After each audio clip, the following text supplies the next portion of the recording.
আমার পদের দায়িত্ব ও কর্তব্য পালন করিব।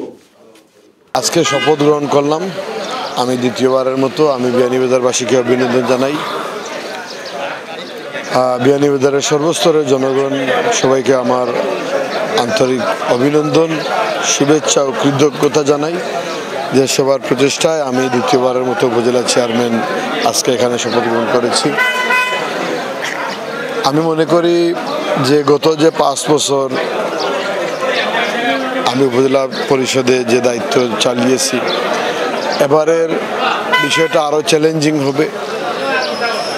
আমি বিয়ানীবাজারবাসীকে সর্বাত্মক সহযোগিতা করার জন্য অনুরোধ জানাই এবং বিশেষ করে আমার 2 ভাইস চেয়ারম্যান, আমার 2 ভাইস চেয়ারম্যান ওনাদের কাছে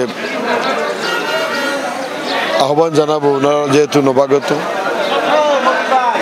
আসলে পরিষদ কিভাবে চলে এখনই ওনারা আস্তে আস্তে শিখবেন। তো আমি যতটুকু জানি, আমার অভিজ্ঞতা, আমি মনে করি ওনারা আমাকে সহযোগিতা করলে অতীতের যে কোনো উপজেলা পরিষদ থেকে আমরা আরও ভালো চালাতে পারবো।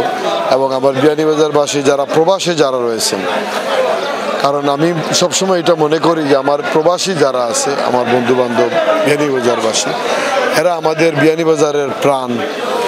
ওনাদের পরামর্শ সহযোগিতা আমি চাই এবং দেশে যারা আছে সবার কাছে অনুরোধ যাতে আমরা সবাই একসাথে মিলেমিশে কাজ করতে পারি, সেই সহযোগিতা যেন সবাই করে। ধন্যবাদ আপনাদের।